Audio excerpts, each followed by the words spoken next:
یوحی الی من ربی، ان سے کہو میں تو صرف اس وحی کی پیروی کرتا ہوں جو میرے رب نے میری طرف بھیجی ہے، یہ بصیرت کی روشنیاں ہیں تمہارے رب کی طرف سے، اور ہدایت اور رحمت ہے ان لوگوں کے لیے جو اسے قبول کر لیں۔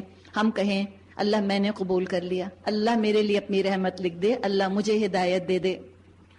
اور جب قرآن تمہارے سامنے پڑھا جائے اسے توجہ سے سنو اور خاموش رہو، لعلکم ترحمون، شاید تم پر بھی رحمت ہو جائے۔ خاموش رہو، زیادہ تمہارے دل میں اور دماغ میں آپس میں گفتگو نہ ہو، غور سے سنو، اپنے سیل فونز بھی سائلنٹ پر کر دو، ٹیکسٹنگ نہیں کرو، ریزنٹ نہیں کرو، اس کو غور سے سنو تاکہ تم پہ رحم کیا جائے۔ یہ مت سوچو کہ اچھا یہ تو کوئی ریلیجس کتاب ہے جو میں سن رہی ہوں اور اماں پکڑ کر لے آئی ہیں مجھ کو، نہیں، تمہاری زندگی کی کتاب ہے۔ اللہ فرماتے فیہ ذکرکم، اس میں تمہارا ہی ذکر ہے۔ تو کہیں ایسا نہ ہو کہ تمہاری ڈگری یا تمہارا کہیں کسی خاص ادارے کا پڑھنا یا تمہاری عمر یا تمہاری شکل تم کو دھوکے میں ڈال دے کہ تمہارا اس کتاب سے تعلق نہیں، you don't need it yet. نعوذ باللہ، قرآن کوئی ایسا ڈریس نہیں ہے کہ جو خاص عمر میں فٹ آتا ہے، یہ تو پیوبرٹی کے ساتھ ہی اس کی ضرورت پیش آنی شروع ہو جاتی ہے، سبھی کو سننا ہے۔ وَاذْكُرْ رَبَّكَ فِي نَفْسِكَ تَضَرُّعًا وَخِيفًا، اے نبی اپنے رب کو صبح و شام یاد کیجئے، دل ہی دل میں زاری اور خوف کے ساتھ، اور زبان سے بھی ہلکی آواز کے ساتھ۔ وَلَا تَكُن مِّنَ الْغَافِلِينَ، اور ان لوگوں میں سے مت ہو جائے گی جو غفلت میں پڑے ہیں۔ آپ صلی اللہ علیہ وسلم کیا غفلت میں جاتے، وہ تو ہم کو سنایا جا رہا ہے کہ تم ذکر کرتے رہو، تو ذاکر جو ہوتا ہے غافل نہیں ہوتا۔ جو فرشتے تمہارے رب کے حضور تقرب کا مقام رکھتے ہیں وہ کبھی اپنی بڑائی کے گھمنڈ میں آ کر اس کی عبادت سے منہ نہیں موڑتے۔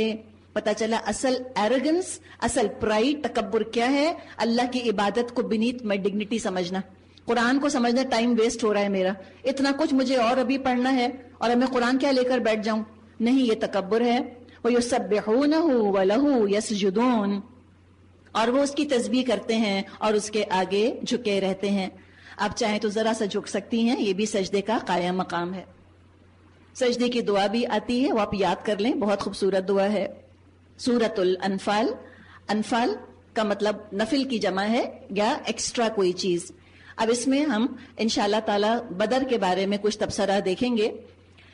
بدر میں مسلمان نکلے تھے، یہ پہلی جنگ تھی مسلمانوں اور کافروں کے درمیان، اور یقیناً آپ میں سے میجورٹی نے اسکول میں اسلامیات میں اس کو پڑھا ہے یا سیرت کی کتابوں میں پڑھ لیا ہے۔ اب بدر کا ذکر آ رہا ہے۔ بدر بہت زبردست کامیابی تھی جو مسلمانوں کو ملی تھی۔ اب جب کامیابی ملی تو اس میں کامیابی کو ہینڈل کرنے کا طریقہ سکھایا جا رہا ہے۔ کمزوری دو طرح سے آتی ہے، اس طرح کہ انسان اپنی ناکامی سے دل برداشتہ ہو جائے تو بھی کمزوری آ جاتی ہے، اور یا کامیابی سے ایروگنٹ ہو جائے تو بھی کمزوری آ جاتی ہے۔ اور دوسرے ایک تو فتح کو ہینڈل کرنے کا طریقہ، دوسرے وار ایتھکس بھی سکھائے جا رہے ہیں کہ جنگ کرنی ہے تو کیوں، مقصد کیا ہے اور کیسے، اور جیتنے کے بعد ایسا نہ ہو کہ تمہارے اتحاد نے جنگ جتوائی اور تمہارا اختلاف کہیں جو ہے وہ تمہیں کمزوری پیدا کر دے۔ تو بتایا جا رہا ہے کہ اصل مقصد جنگ کا اللہ کی رضا حاصل کرنا ہے، اور اگر تم کو کامیابی مل گئی یا مال غنیمت مل گیا وہ تو ایکسٹرا ہے، نفل ہے، وہ that is not the main thing, اللہ کے لیے نکلے ہو تم تو بس مقصد تو حاصل ہو گیا، باقی سب ایکسٹرا چیزیں ہیں۔ بسم اللہ الرحمن الرحیم، یسألونک عن الانفال، یہ آپ سے انفال کے متعلق پوچھتے ہیں، مال غنیمت کے بارے میں۔ مال غنیمت مسلمانوں کے ہاتھ لگا تھا، اس کی ڈسٹریبیوشن کے بارے میں اب سوالات اٹھے، کچھ اختلافات بھی ہو گئے، تو سارے اختلاف کو ختم کرنے کا طریقہ قل الانفال للہ والرسول، یہ انفال تو اللہ اور اس کے رسول کے، سب سے کہہ دے کسی کا کچھ بھی نہیں ہے، بس اللہ رسول کا۔ جب اپنا حق سمجھتا ہے انسان تو جھگڑتا ہے، جب پتا چلے کہ میرا حق کچھ نہیں ہے تو جو مل جاتا ہے خوشی خوشی قبول کر لیتا ہے۔ کرنے کا کام کیا ہے؟ فاتقوا اللہ، تم اللہ کا تقوی اختیار کرو۔ کامیابی بعض دفعہ کیا ہوتی ہے، کہتی ہے مائی بیبی، یہ میری چیز ہے، میرا ایفرٹ، میں نے شروع کیا، مجھے اس سے بہت جذباتی لگاؤ ہے۔ جذباتی لگاؤ اللہ سے رکھو، فاتقوا اللہ، اللہ کا تقوی اختیار کرو، وَأَصْلِحُوا ذَاتَ بَيْنِكُمْ، اور اپنے آپس کے تعلقات درست کرو۔ کام کی توفیق اللہ نے دی، اللہ نے عزت آنر دی، اور یہی تم کو پھاڑنے کا ذریعہ بن رہی ہے۔ تم کو کام کرنے کی توفیق اللہ کے راہ میں اگر مل گئی ہے تو کیا تم لڑو گے؟ اور کون لڑتا ہے؟ جو سپیریئر سمجھتا ہے اپنے آپ کو، سمجھتا ہے میں بہت اچھا کام کر رہا ہوں، میرا اسکل سیٹ تو اور کسی کے پاس ہے نہیں، مجھے اسپیشل اٹینشن ملنی چاہیے۔ I deserve special attitude.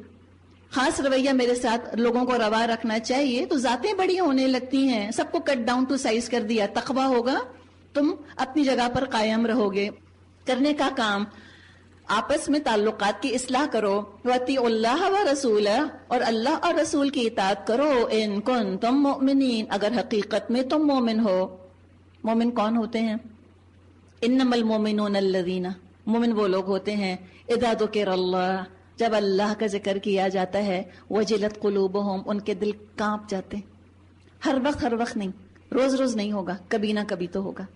اور اگر کبھی بھی دل نہیں کانپا تو اللہ سے دعا کریں کہ اللہ تعالیٰ قلب سلیم مجھ کو عطا فرما دے.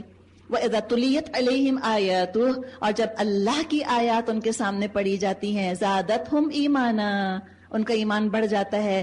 عزم اور حوصلے بلند ہوتے ہیں, ارادے کرتے ہیں اللہ میں یہ بھی کروں گی, اللہ میں یہ کروں گی, اللہ میں تیری کتاب کو حق دوں گی, اللہ میں اس کے لیے وقت نکالوں گی, اللہ میں اپنے آپ کو کھپاؤں گی, میں زندگی کو بدلوں گی, میں ہجرت اور جہاد کروں گی. زادتہم ایمانن, اور کیسے کروں گی؟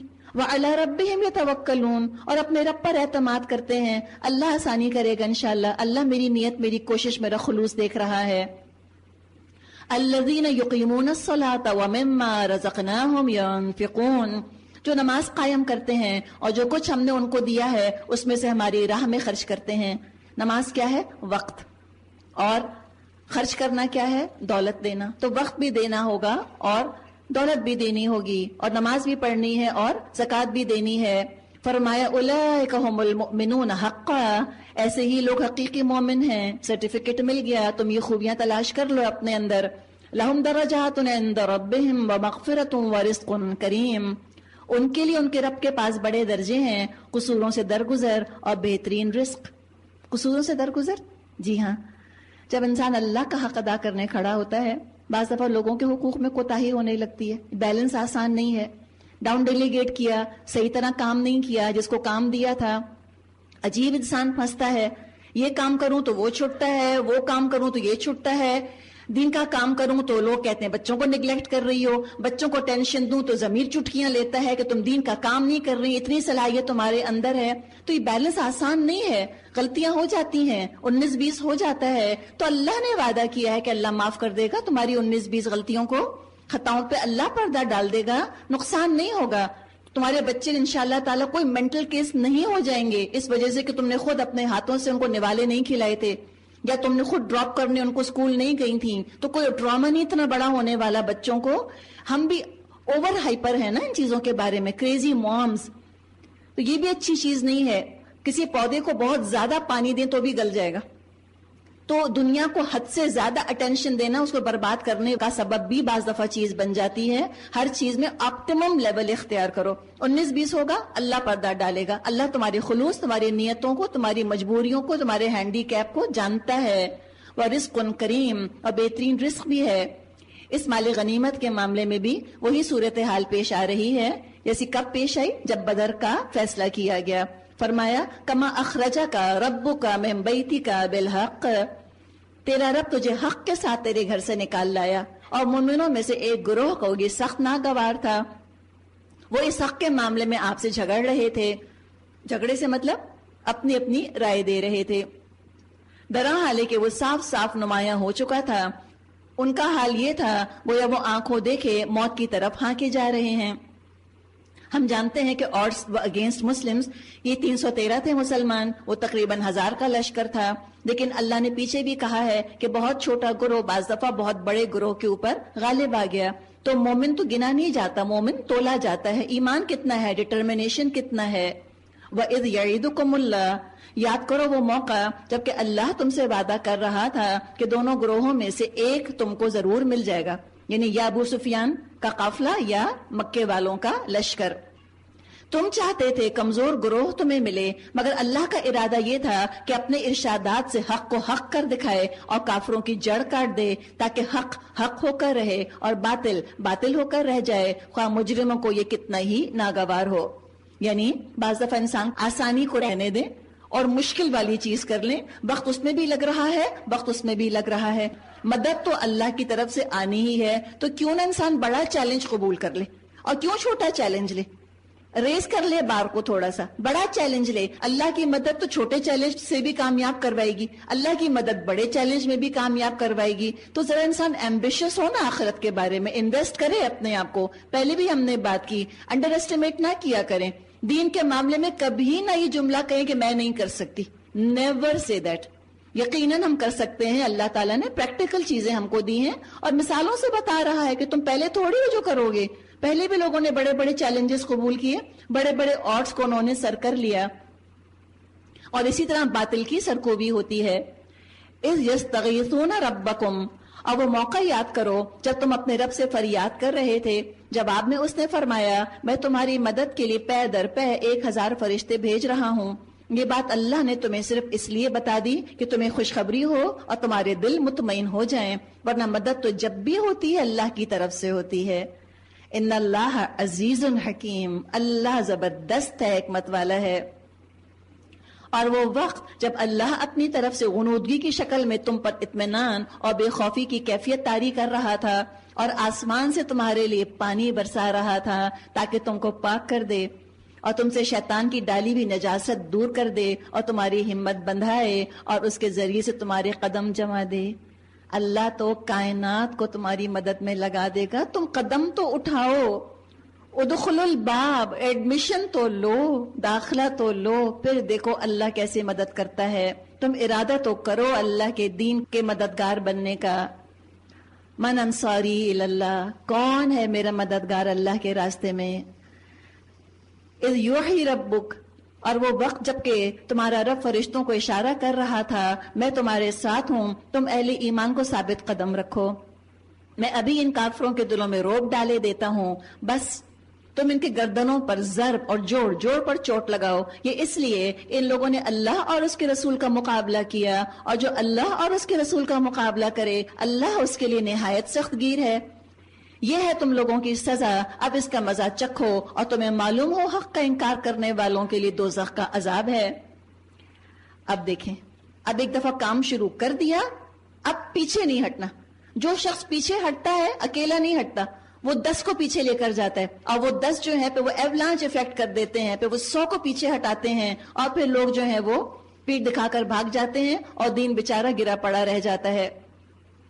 یا ایھا الذین آمنو، اے لوگو جو ایمان لائے ہو، تم ایک لشکر کی صورت میں جب کفار سے دو چار ہو ان کے مقابلے میں پیٹھ مت پھیرو. جس نے ایسے موقع پر پیٹھ پھیری الا یہ کہ جنگی چال کے طور پر ایسا کرے یا کسی دوسری فوج سے جا ملنے کے لیے کرے تو وہ اللہ کے غضب میں گھر جائے گا. اس کا ٹھکانہ جہنم ہوگا اور وہ بہت بری جائے بازگشت، یعنی بہت بری لوٹنے کی جگہ ہے. بس حقیقت یہ ہے تم نے انہیں قتل نہیں کیا، اللہ نے ان کو قتل کیا، یعنی مشرکین کو جو فوج میں آ گئے تھے بدر میں. اور اے نبی آپ نے نہیں پھینکا، اللہ نے پھینکا. آپ نے کیا کیا تھا؟ آپ صلی اللہ علیہ وسلم نے مٹھی بھر ریت لی تھی اور آپ نے پھینک کر کہا شاہت الوجوہ، چہرے بگڑ جائیں. اور اللہ کا کرنا ایسا ہوا وہ ریت کے ذرے کافر لشکر کی فوج کی آنکھوں وغیرہ میں چلے گئے، ان کے لیے مشکل ہوئی. تو اللہ فرماتا ہے اللہ اپنی طرف اس کی نسبت دے رہا ہے کہ اللہ نے پھینکی. دیکھیے مٹھی بھر ریت تو سمجھ لیں آپ، آج الفاظ ہیں، ہم یہاں بیٹھ کے الفاظ کچھ کہہ رہے ہیں، کون آگے پہنچائے گا؟ کون لوگوں کے کانوں تک پہنچائے گا؟ اللہ. ہم پھینکے تو، ہم الفاظ اچھے منہ سے نکالیں تو، ہم کوشش کریں تو، برکت دینے والا، پھیلانے والا، پہنچانے والا، پروپیگیٹ کرنے والا اللہ ہے. بولے یبلی المؤمنین منہ بلاء حسنا ان اللہ سمیع علیم. تو وہ آپ نے نہیں پھینکی، اللہ نے پھینکی. اور مومنوں کے ہاتھ جو اس کام میں استعمال کیے گئے تو یہ اس لیے تھا کہ اللہ مومنوں کو ایک بہترین آزمائش سے کامیابی کے ساتھ گزارے. یقیناً اللہ سننے اور جاننے والا ہے. یہ معاملہ تو تمہارے ساتھ ہے، اور کافروں کے ساتھ معاملہ یہ ہے کہ اللہ ان کی چالوں کو کمزور کرنے والا ہے. ان کافروں سے کہہ دو ان تستفتحوا، تم فیصلہ چاہ رہے تھے. ابو جہل وغیرہ نے یوم الفرقان کہا تھا بدر کو کہ جو اس دن جیتا وہ حق پر ہوگا. دعا کر کے نکلے تھے کہ اللہ جو حق پر ہے اس کو جتا دے. دعا کر کے نکلے تھے کہ اللہ جس نے رحمی رشتے کاٹے ہیں اس کو تو رسوا کر دے. ان کا خیال تھا کہ خاندان سے لائلٹی بڑی چیز ہے، چاہے اللہ سے کتنی بھی بے وفائی ہو رہی ہو. اللہ نے دکھا دیا کون حق پر ہے. تو تم فیصلہ مانگ رہے تھے، لو فیصلہ تمہارے سامنے آ گیا، اب باز آ جاؤ تو بھی تمہارے لیے بہتر ہے، ورنہ پھر پلٹ کر اسی حماقت کا اعادہ کرو گے تو ہم بھی اسی طرح سزا کا اعادہ کریں گے، اور تمہاری جمعیت خواہ وہ کتنی بھی زیادہ ہو کچھ تمہارے کام نہ آئے گی۔ اللہ کس کے ساتھ ہے؟ مع المؤمنین، مومنوں کے ساتھ ہے۔ اب مومن کون ہے؟ یا ایھا الذین آمنوا اطیعوا اللہ ورسولہ ولا تولوا عنہ وانتم تسمعون۔ اے ایمان لانے والو، اللہ اور اس کے رسول کی اطاعت کرو اور حکم سننے کے بعد سرتابی مت کرو۔ سن رہے ہو، دل میں مت کہو no no no this is not possible, these are different times, حالات بدل چکے، یہ نہیں کہو۔ ان لوگوں کی طرح مت ہو جاؤ جنہوں نے کہا تھا ہم نے سنا حالانکہ وہ نہیں سنتے۔ یقیناً اللہ کے نزدیک بدترین قسم کے جانور وہ بہرے گونگے لوگ ہیں جو عقل سے کام نہیں لیتے۔ اگر اللہ کو معلوم ہوتا ان میں کوئی بھلائی ہے، اللہ ضرور ان کو سننے کی توفیق دے دیتا، لیکن بھلائی کے بغیر اگر وہ ان کو سنواتا وہ بے رخی کے ساتھ منہ پھیر جاتے۔ اے ایمان لانے والو، اللہ اور اس کے رسول کی پکار پر لبیک کہو، ارجنسی دکھاؤ، ڈیلی ڈیلی نہیں کرو، جبکہ رسول تمہیں اس چیز کی طرف بلائے جو تم کو زندگی بخشنے والی ہے۔ اور جان رکھو اللہ آدمی اور اس کے دل کے درمیان حائل ہے اور اسی کی طرف تم سمیٹے جاؤ گے۔ کیوں کہہ دیا؟ یعنی کہ ہدایت کا دروازہ مستقل نہیں کھلا رہے گا۔ اپرچونٹی کے بارے میں کہتے ہیں نا کہ اپرچونٹی ڈز ناٹ ناک ٹوائس، یہ بھی ہوتا ہے۔ ہدایت بھی ہو سکتا ہے دوبارہ تمہارے دل کے دروازے پہ دستک نہ دے۔ اگر دل کھل رہے ہیں کھلنے دو، مصلحت کے نام پر بند نہیں کرو دلوں کو، اللہ ہی کے پاس جانا ہے۔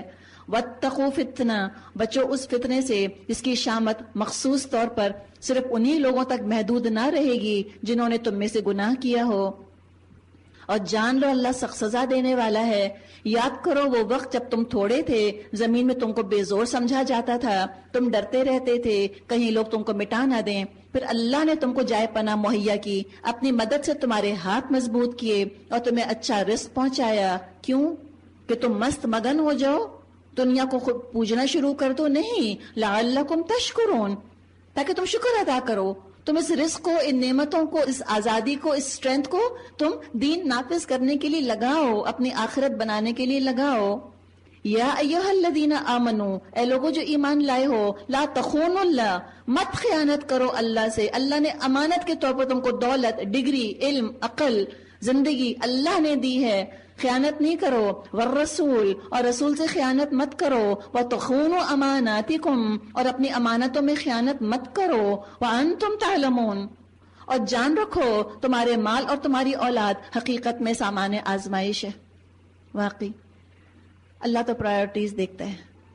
نمبر 1 پرائرٹی اولاد، نمبر 2 پرائرٹی مال، نمبر 3 پرائرٹی قرآن، یا اس سے بھی زیادہ لو پرائرٹی؟ اللہ دیکھتا ہے، اللہ دیکھ رہا ہے۔ اور اگر پرائیورٹی قرآن ہے اور پھر اولاد اور مال، اب مال اولاد فتنہ نہیں ہے، نقصان نہیں دے گی، پرائیورٹی اولاد اور مال ہے۔ اور اگر تم نے قرآن کو ڈیفر کیا ہوا ہے اس اولاد اور مال کے چکر میں، تو یہ مال اولاد فائدہ نہیں دے گا قیامت کے دن۔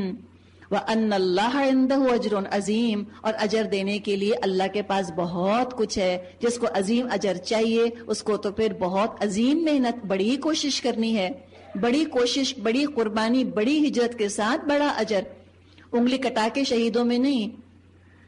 یا ایھا الذین آمنو، اے ایمان لانے والو، اگر تم تقوی اختیار کرو گے اللہ تمہارے لیے کسوٹی بہم پہنچا دے گا اور تمہاری برائیوں کو تم سے دور کر دے گا اور تمہارے قصور معاف کر دے گا۔ اللہ بڑا فضل فرمانے والا ہے۔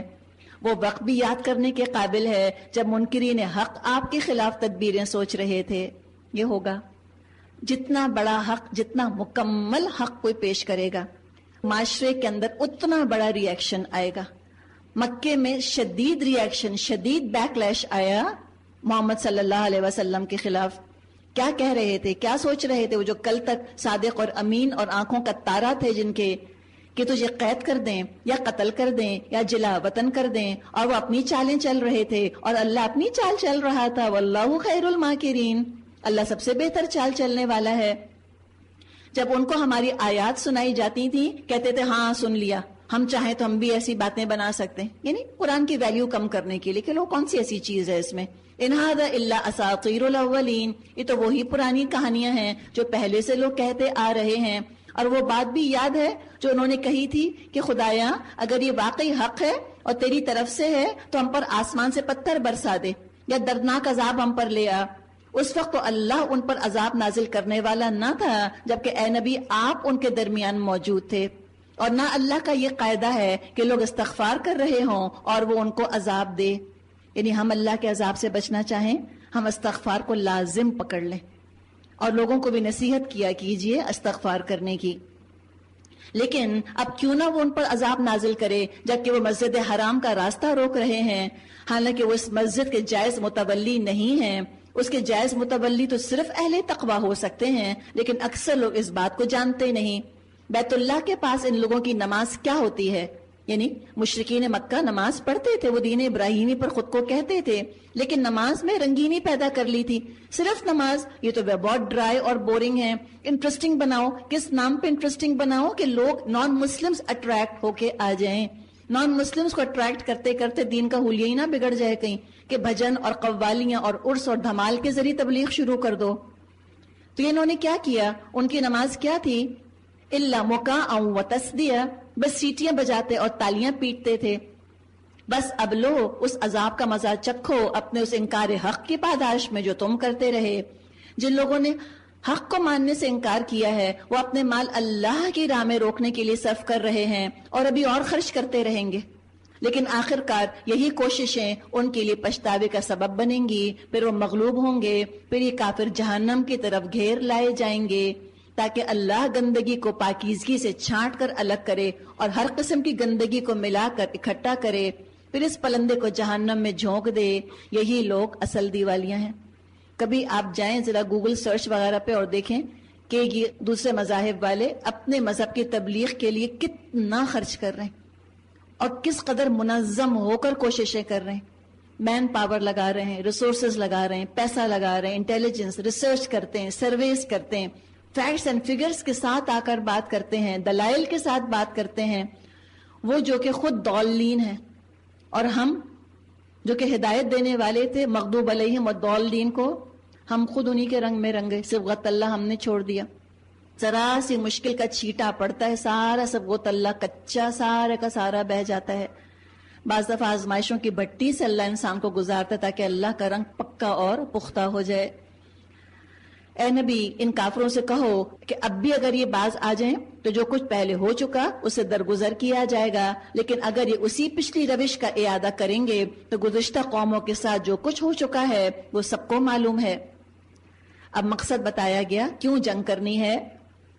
وَقَاتِلُوهُمْ، اے ایمان والو ان کافروں سے جنگ کرو یہاں تک کہ فتنہ باقی نہ رہے اور دین پورے کا پورا اللہ کے لیے ہو جائے۔ پھر اگر وہ فتنے سے رک جائیں تو ان کے اعمال کا دیکھنے والا اللہ ہے۔ وَإِن تَوَلَّوْا، اور اگر وہ نہ مانے فَاعْلَمُوا، تو جان لو أَنَّ اللَّهَ مَوْلَاكُمْ، اللہ تمہارا سرپرست ہے۔ کب ہوگا اللہ میرا اور آپ کا سرپرست؟ جب ہم اللہ والے ہوں گے۔ ہمارے اپنے ہی اندر فساد ہے تو ہم آگے فساد دور کریں گے کیسے؟ کہتے ہیں نا فزیشین ہیل دائی سیلف۔ صحابہ نے الحمدللہ اپنی ذات کے اوپر، اپنے گھروں میں، اپنے معاشرے میں، اپنے ملک میں پہلے اسلامی نظام قائم کیا، اس کے بعد ایکسپورٹ کیا۔ ہم ایکسپورٹ کرنے کے چکر میں ہیں اور ہمارا اپنا گھر آرڈر میں نہیں۔ خاندان والوں کو دیکھیں، پیدائشی مسلمان ہیں میں اور آپ، اور سب سے زیادہ مخالفت ہمارے اپنے خاندان کے مردوں کی طرف سے آتی ہے اگر ہم دین پر عمل کرنے کے لیے کوئی بات کہتی ہیں۔ تو پہلے تو اس کو ٹھیک کرنے کی ضرورت ہے۔ Have your own house in order. یہ ایک دفعہ مرحلہ حل ہو جائے گا تو انشاءاللہ آگے بھی چین ریاکشن شروع ہوگا، خیر ہی خیر ہوگی۔